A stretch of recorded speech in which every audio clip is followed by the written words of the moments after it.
하나님은 신들의 모임 가운데 서시며 하나님은 그들 가운데 재판하시느니라. 너희가 불공평한 판단을 하며 악인의 낫보기를 언제까지 하겠냐. 셀라. 가난한 자와 고아를 위하여 판단하며 곤란한 자와 빈궁한 자에게 공의를 베풀지며 가난한 자와 궁핍한 자를 구원하여 악인들의 손에서 건질지니라 하시는도다. 그들은 알지도 못하고 깨닫지도 못하여 흑암 가운데 왕래하니 땅의 모든 터가 흔들리도다. 내가 말하기를 너희는 신들이며 다 지존자의 아들들이라 하였으나 그러나 너희는 사람처럼 죽으며 고관에 하나같이 넘어지리로다. 하나님이여 일어나사 세상을 심판하소서. 모든 나라가 주의 소유이기 때문입니다. 아멘. 우리나라는 재판을 할 때에 삼심제를 채택한 나라입니다. 삼심제란 고발한 쪽이나 고발당한 쪽이나 재판이 잘못되었다 생각할 때에 상급 재판소에 재판을 다시 신청할 수 있는 제도예요. 우리나라는 1심 재판 이후에 그 위에 상급 재판소로 2심이죠. 고등 재판소를 둡니다.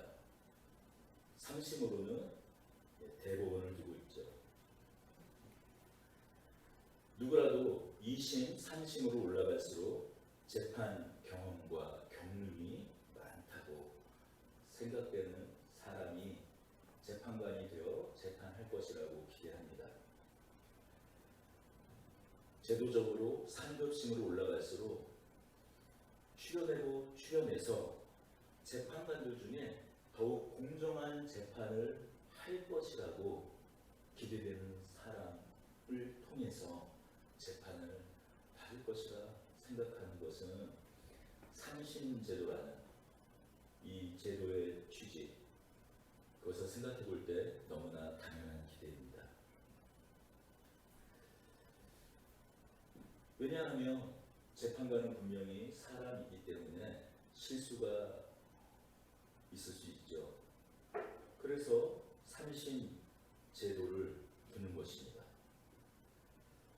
그러나 과연 이 3심까지 우리가 최고심이라고 말하는 이 대법원을 통한 재판, 그것이 과연 공정한 재판이기만 한가 의문 또한 드는 것도, 우리의 기대와 다르게 그런 의문이 드는 것도 사실이에요.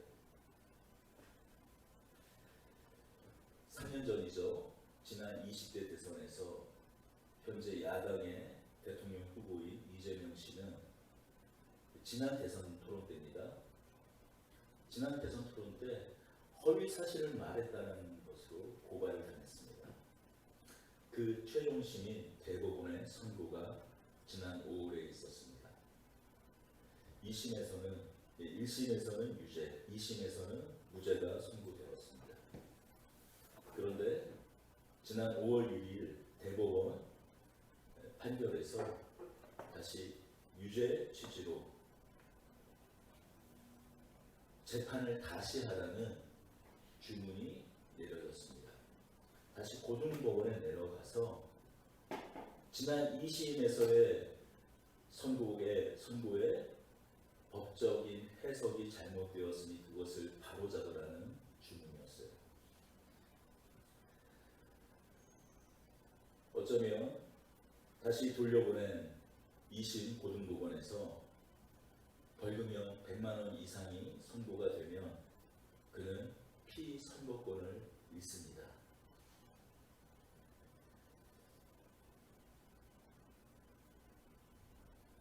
지금 어떤 시기인지 여러분 모두 다 잘 알고 계실 거예요.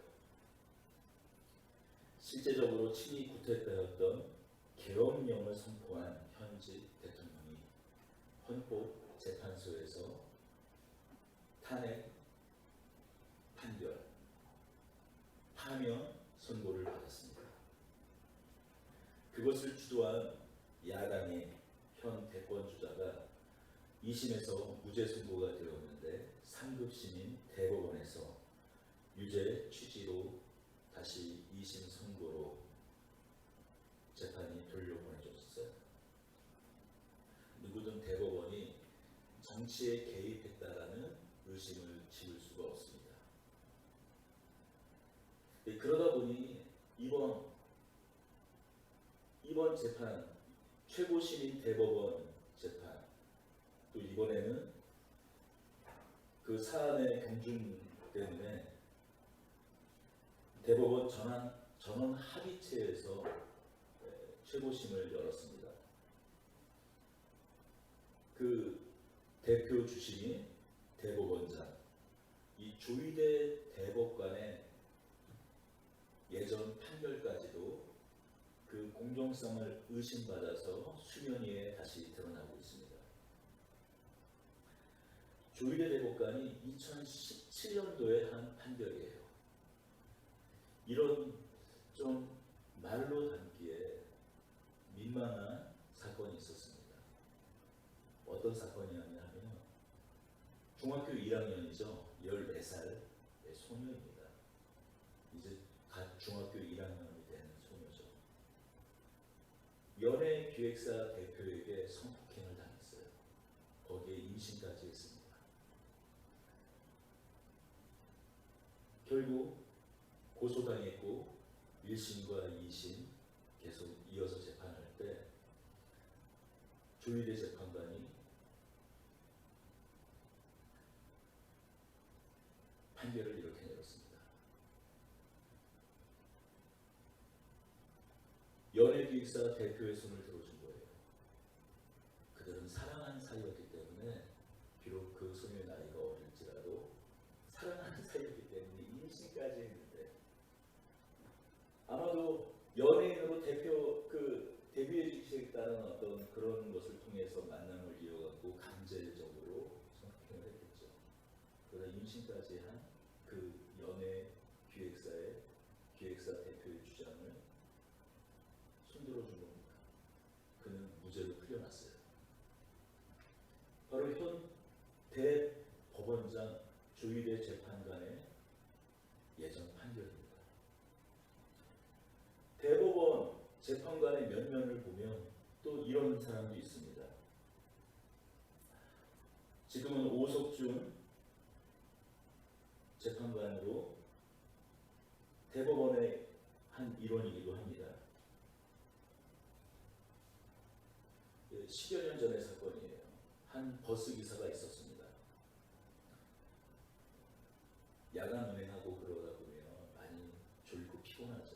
잔돈이 없어서 지금은 거의 다 이제 카드로 우리가 버스를 오를 때 버스요금을 지불하기 때문에 동전을 이제 거의 사용하지 않습니다. 그때만 해도 많은 사람들이 여전히 동전을 사용했죠. 그 동전통에서 400원씩 2번인가 꺼내서 커피를 버스 회사에 있던 커피 자판기에서 커피를 뽑아 마신 거예요. 버스 회사에서 그를 해고했습니다. 중앙노동위원회에서 버스 회사에게 해고당한 그 직원의 복직을 명령했지만 그 회사는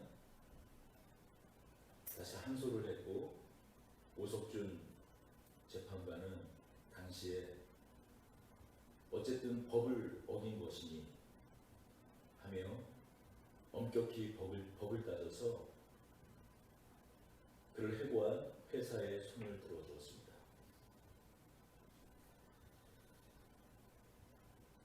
이런 비슷한 재판이 오석준 재판관에 이어서 오석준 재판관에 의해 또다시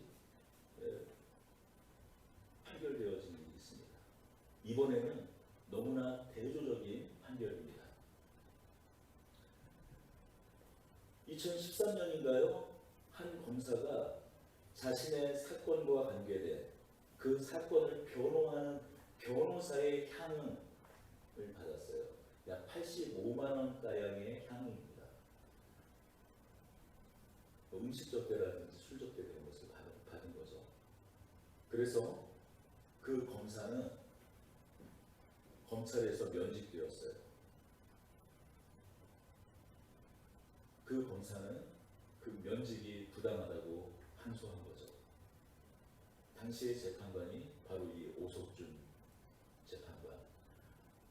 800원 때문에 800원을 횡령했다고 버스 기사를 해고했던 것이 정당하다는 재판을 내렸던 바로 그 오석준 재판관이 그 검사의 재판도, 면직당한 검사의 재판도 맡았습니다.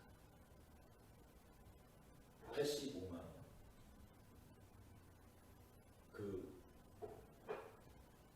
자기가 맡은 재판이에요. 아니 자기가 기소한, 고발한, 아니 자기가 담당해서 기소한 그 검사가 그 사건을 변호한 변호인에게 향응을 받아서 면직이 되었는데 잘린 거죠. 너무 당연한 비결 아닙니까? 그런데 놀랍게도 앞서서 800원 때문에 버스기사를 해고한 그 회사의 손을 들어줬던 이 판사는 이번에 검사의 면직은 너무나 가혹한 처벌이라고 그 검사의 손을 들어줬습니다.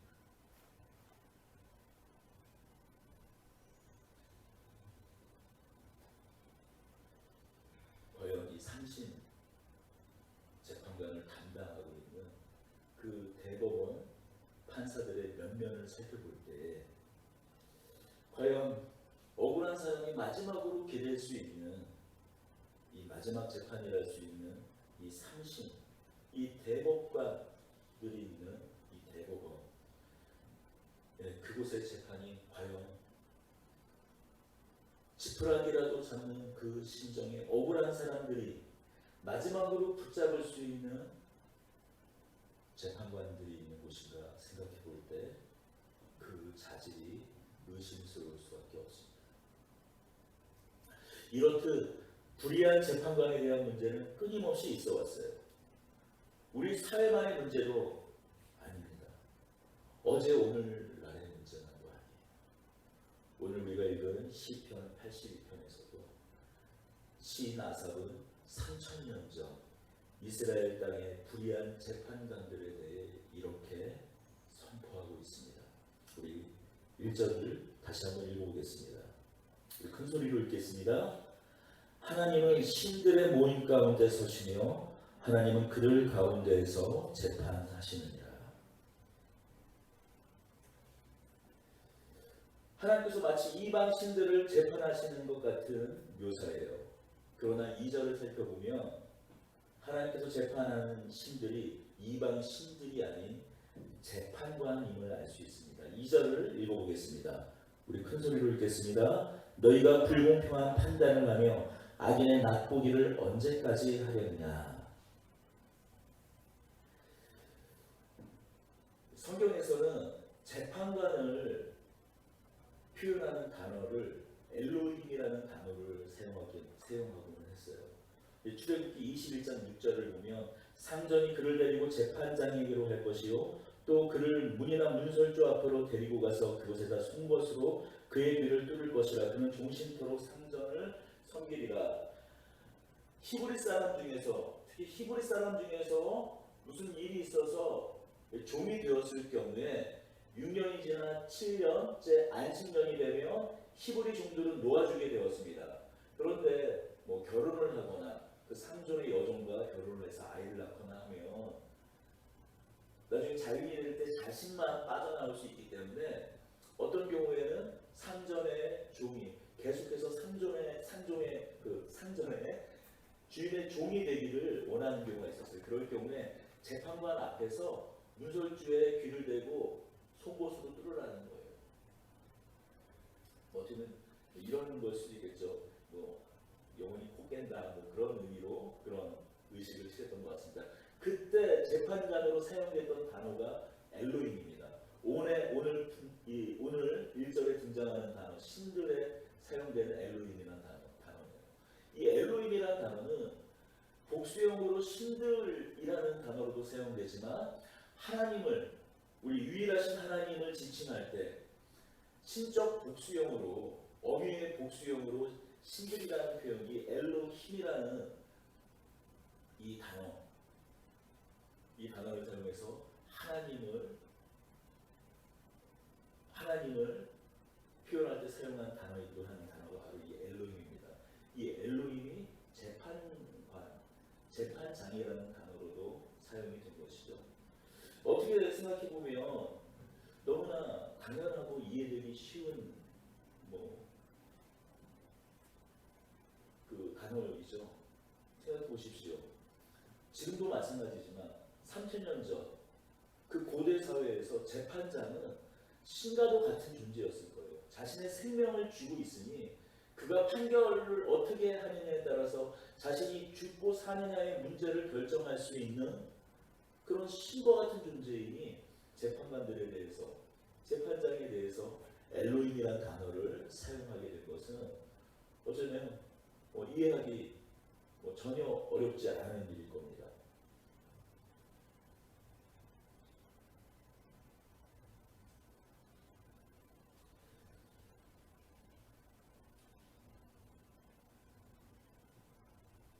오늘 1절과 2절을 통해서 우리가 살펴볼 수 있는 것,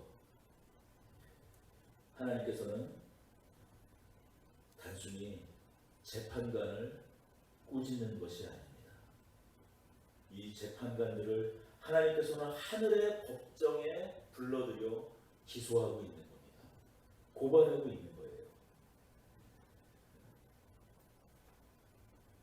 우리 2절을 한번 다시 한번 읽어보겠습니다. 너희가 불공평한 판단을 하며 악인의 낫보기를 언제까지 하려느냐. 성경에 보면 죄인들을 불러서 고발하고 기소하는 그런 장면들이 여러 군데 나오는데 너희가 언제까지 뭐뭐뭐뭐 하려 하느냐, 이것은 마치 관행적으로 사용되던 법정 용어였어요. 검사가 죄를 불러들여 기소할 때, 그 죄를 선포할 때 사용되는 관행적인 표현이었습니다.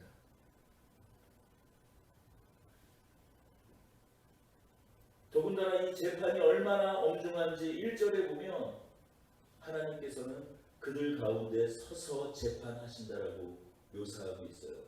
여러분 재판장을 가보셨습니까? 안 가보셨죠?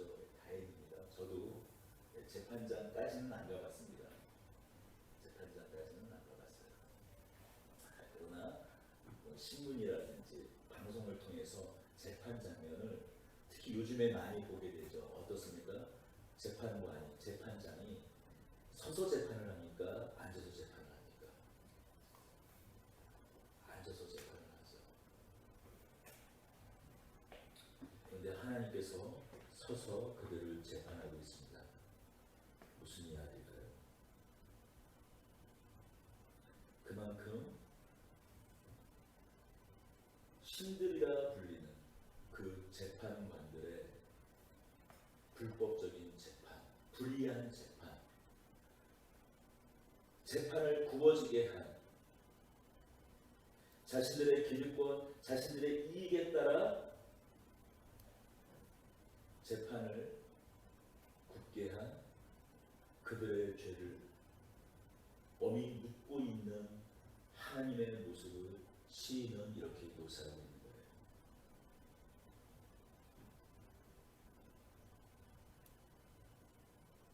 자신들은 마치 신과 같이 모든 것을 판단할 수 있는 권세를 가지고 있다고 생각하지만 하나님께서는 그들이 가진 그 숨겨진 의도를 읽고 그들을 고발하고 있는 겁니다. 만약 그렇다면 그 모든 것을 감찰하시는 하나님께서는 그들을 심판하실 것입니다.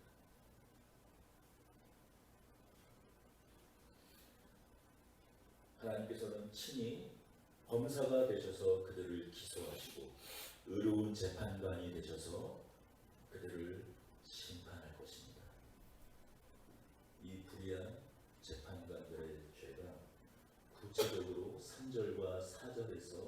묘사되고 있습니다. 우리 3절과 4절을 보겠습니다. 함께 읽겠습니다. 가난한 자와 고아를 위하여 판단하며 곤란한 자와 빈궁한 자에게 공의를 베풀지며 가난한 자와 궁핍한 자를 구원하여 악인들의 손에서 건질지니라 하시는도다. 3절과 4절, 가난한 자, 고아로 대표되는 힘없는 일반 백성들, 세상에서 돈과 권력 앞에서 속절없이 넘어질 수밖에 없는 사람들이 그나마 기댈 수 있는 곳이 어디입니까? 재판관들이에요. 그런데 그들은 자신들의 이익을 위해 판결을 했습니다. 그 결과는 무엇입니까? 5절을 읽어보십시다. 그들은 알지도 못하고 깨닫지도 못하여 흑암 중에 왕래하니 땅의 모든 터가 흔들리도다. 땅의 모든 터가 흔들리도다. 자, 여기 보십시오. 땅의 모든 터가 흔들린다는 이 말은 어떤 의미일까요? 이 세상의 근간이 흔들린다는 겁니다. 사회제도, 사회 질서가 흔들렸다라는 말입니다. 로마서 13장 1절에서 4절을 보면 세상의 모든 권세는 하나님께서 정하셨다고 말씀하세요. 하나님께서 그들을 세상의 권세로 정하신 이유는 그들을 하나님의 사역자로 세워 하나님의 선을 행하게 하시니, 선을 행하게 하시기 위함입니다. 그런데 하나님께서 하나님의 사역자로 세운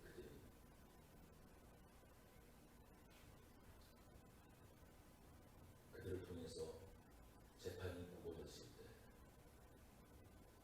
그 결과는 이토록 참혹하다고 말씀합니다. 앞에 보십시다. 5절 상반절을 읽겠습니다. 그들은 알지도 못하고 깨닫지도 못하여 흑암 중에 왕래하니. 무슨 말입니까?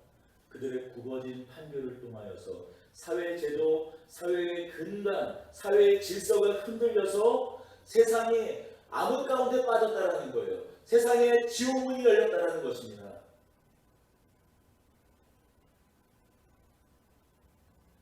하나님 그들을 무엇으로 세우셨다고 다시 한번 우리 시편에서도 로마서 13장에 있는 말씀과 같이 뭐라고 말씀하고 있습니까? 그들을 일컬어 6절을 읽겠습니다. 내가 말하기를 너희는 신들이며 다 지존자의 아들들이라 하였으나. 재판관들을 통해서 백성들은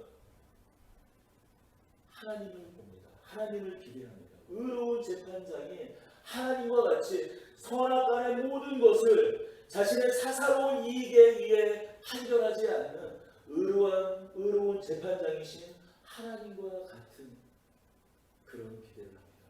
그래서 그들이 신들이라고 일컬어졌고 지존자의 아들들이라 일컬어진 것이에요. 그러나 그 재판관들의 악행은 세상을 지옥으로 만들어버리고 결국에는 그들을 세운 하나님을 욕되게 하는, 하나님을 모욕하게 하는, 씻을 수 없는 죄를 그들은 지고 만 것입니다. 예수님께서는 이렇게 말씀하셨어요. 누가복음 12장 2절에서 3절에 이렇게 말씀하십니다. 감추인 것이 드러나지 않을 것이 없고 숨긴 것이 알려지지 않을 것이 없나니 이러므로 너희가 어두운 데서 말한 모든 것이 광명한 데서 들리고 너희가 골방에서 귀에 대고 말한 것이 지붕 위에서 전파되리라. 그렇습니다. 만약 재판관들이 그들의 이익을 위해 공문에 공정한 재판을 하지 않았다면 반드시 광명한 빛 가운데 그들의 재판, 그들의 불의한 재판은 낱낱이 드러날 것입니다. 1970년대 인혁당 사건이라는 것이 있었습니다.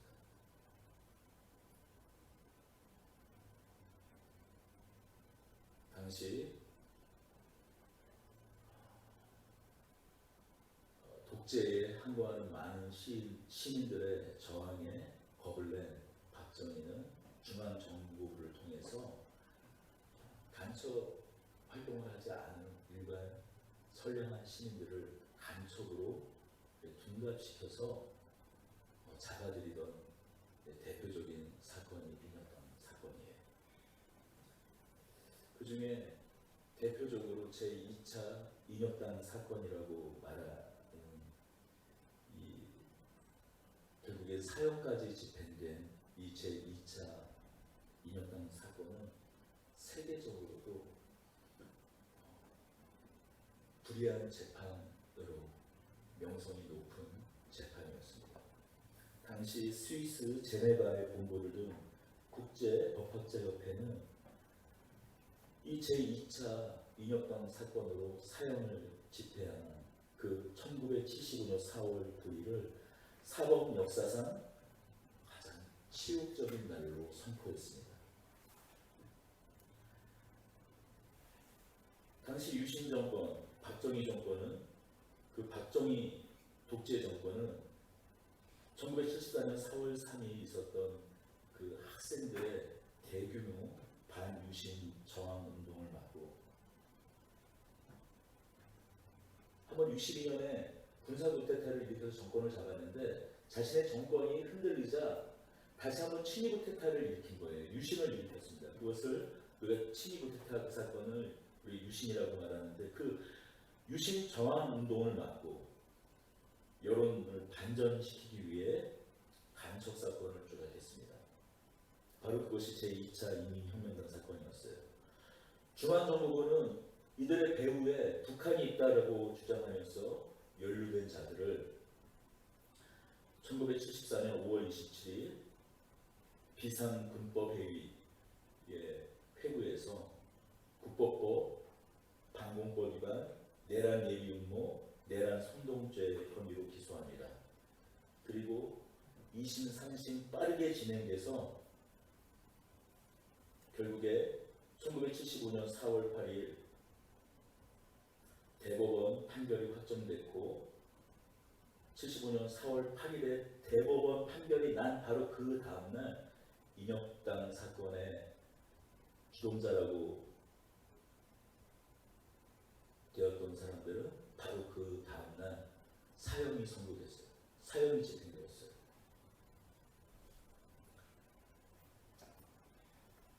이들의 억울한 누명이 풀려진 건 30년이 지난 후였습니다. 다시 한번 이 사건의 억울함이 재조명이 되었고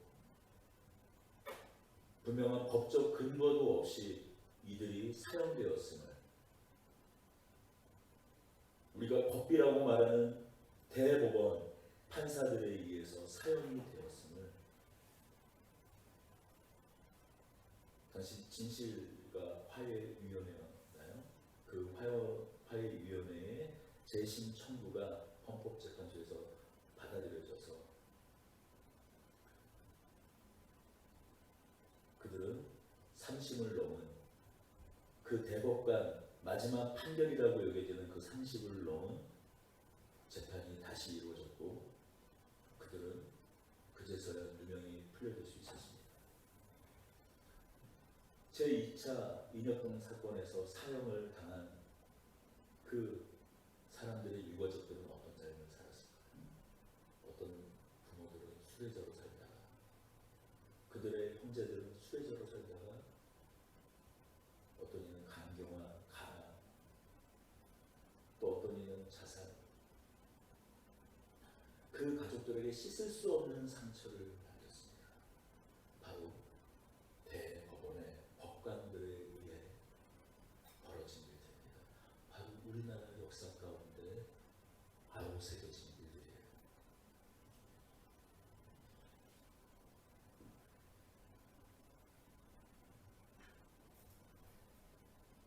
그나마 그 사건들은 어둠 속에 가려져 있다가 드러나고 말았지만 지금도 얼마나 많은 불법적인 재판, 불의한 재판들이 어둠 속에 가려진 채 그렇게 묻혀지고 있을까요?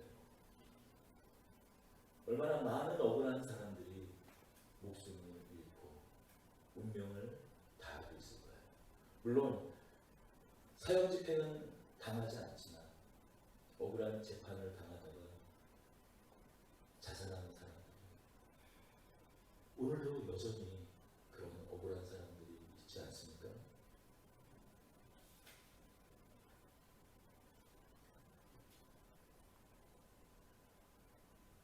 그나마 다행인 것은 인혁당 제2차 인혁당 사건들이 조명되는 그런 일들이 강매에 콩나듯이 일어나곤 합니다.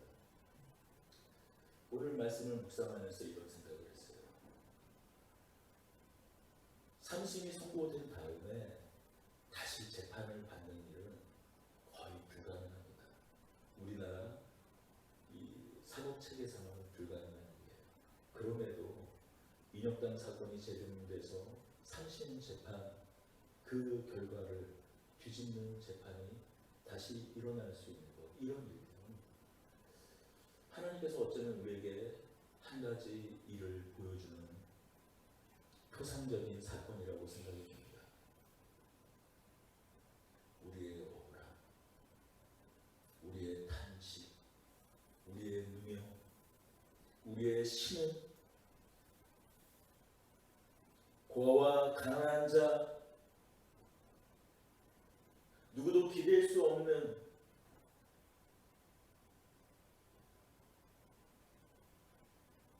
하늘밖에 기댈 수 없는 사람들을 향한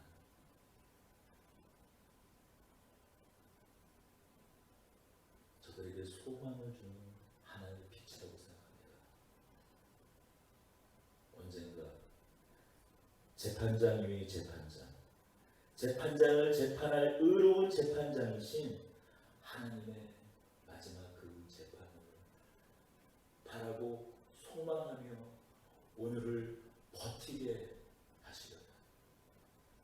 과연 하나님은 과연 의로운 분이십니까? 라는 우리의 질문, 그 막막한 가운데 한 줄기 빛을 비춰주는 예표적인 사건이라고 생각을 해요.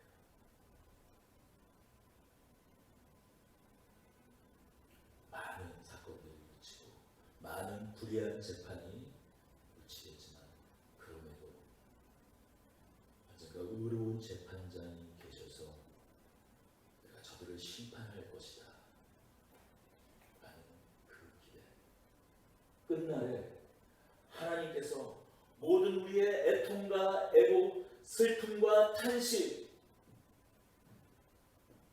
그것을 치유할 그날이 있을 것이다. 그날을 소망하라는 하나님의 빛인 줄을 믿습니다. 여러분, 우리는 세상이 진보한다고 생각합니다. 역사가 진보한다고 생각해요. 왜 그럴까요? 우리는 이런 착각을 하는 겁니다. 마치 기술의 진보가 사회의 진보라고 생각하는 거예요.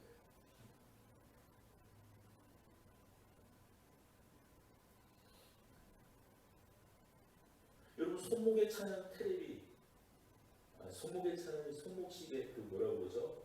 그 뭐 애플 와치니 갤럭시, 뭐 제가 그 이름 잘 모르겠어요. 제가 12살 때인가요? 여의도에 있는, 12살이면 40년 전이네요. 40년 전에 여의도에 있는 KBS 방송국에 갔을 때 벽에 30년 이후의 세상에 대해서 이렇게, 방송국이니까요. 그때는 손목에 차는 테레비가 나올 것이다. 그런 미래를 예측하는, 그때 그것을 보면 야, 정말 그런 일이 생길까? 물론 상상은 했지만 정말 일어날까? 아무도 믿지 않았습니다. 그런데 어떻습니까? 여러분, 핸드폰으로 테레비를 보고 음악을 듣고 통화를 하는, 거기에 내 건강까지도 체크하는 그런 놀라운 일들이 일어나지 않습니까? 더군다나 미국의 어떤 도시에는 자율주행 차량들이 손님을 태우고 운전사도 없이 목적지에 데려다 주는 일들이 지금 일어나고 있어요. 아직 좀 시행착오가 이제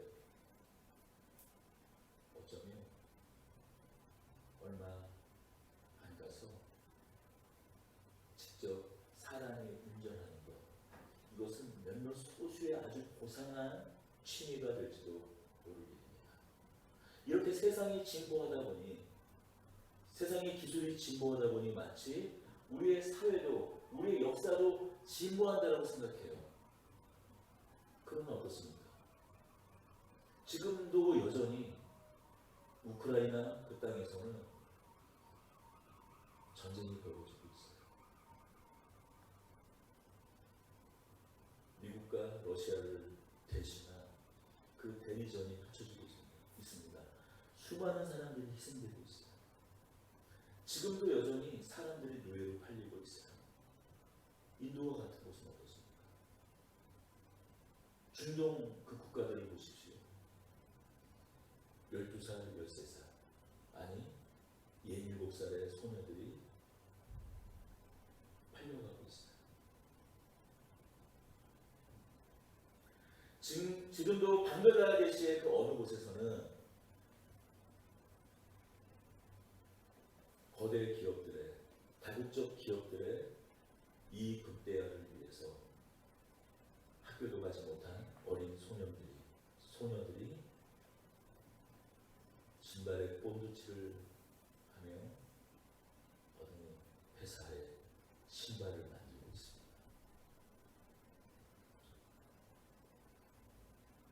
기술의 진보를, 사회 역사의 진보로 우리는 착각하면 안 됩니다. 세상은 더욱 교묘하고 악해져 가고 있습니다.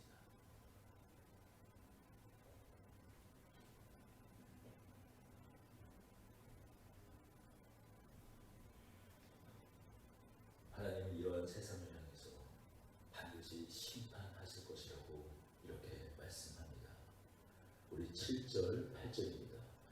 그러나 너희는 사람처럼 죽으며 고관에 하나같이 넘어지리로다. 하나님이여 일어나사 세상을 심판하소서. 모든 나라가 주의 소유이기 때문입니다.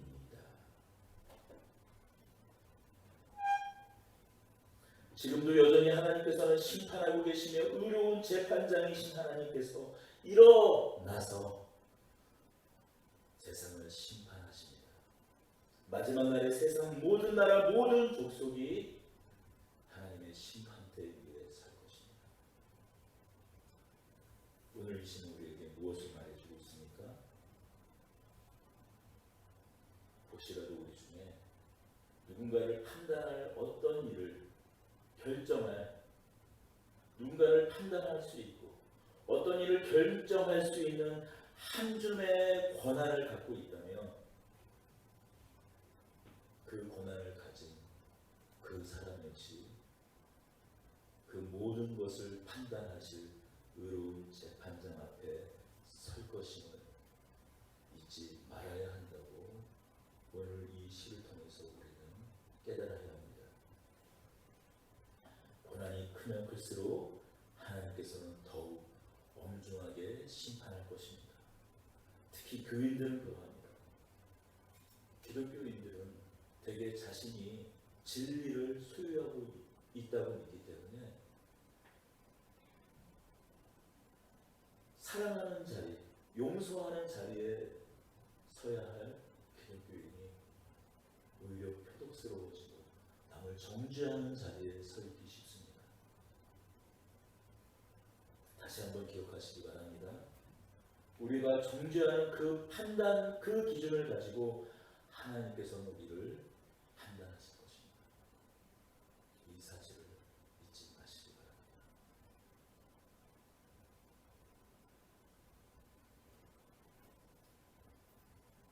저는 이 세상이 잘 될 것이라는 기대를 가지고 있지 않습니다.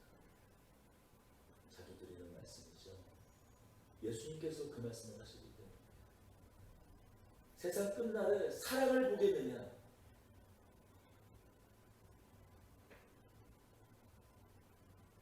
믿는 자를 보겠느냐. 여러분, 세상이 진보하고 사회가 진보하고 끝내 우리가 원하는 이상적인 사회가 된다면 어떤 대통령 하나를 잘 뽑고 어떤 지도자 하나를 잘 뽑아서 이 세상이 과연 좋은 세상, 아름다운 세상, 하나님이 원하시는 선한 세상이 될 것이라면 예수님께서 다시 오실 일이 있을까요?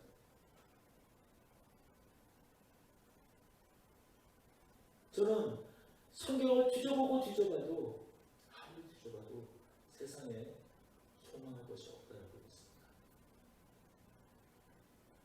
그럼에도 간단해서 이 순간 하나님께 감히 원하건대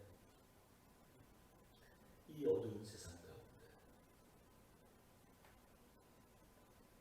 마치 인혁당한 사건이 다시 재조명되어서 도저히 다시 재판할 수 없을 것 같은 그 재판의 불법함이 낱낱이 드러난 것 같은 그러한 일들이 이 땅에 소망 없는 사람들, 우리 같은 사람들의 한 줄기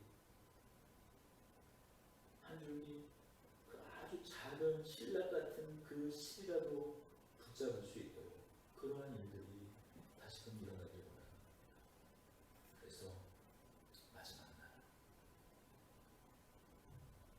우리 모두 의로우신 하나님의 그 재판 앞에 끝내 공평한 정의가 강물같이 흐르는 그 하나님 앞에 서는 그 꿈을 저버리지 않기를 오늘 바라고 소원하며 기도합니다. 기도하겠습니다. 은혜와 사랑의 하나님 아버지, 저희를 불쌍히 여겨주시옵소서.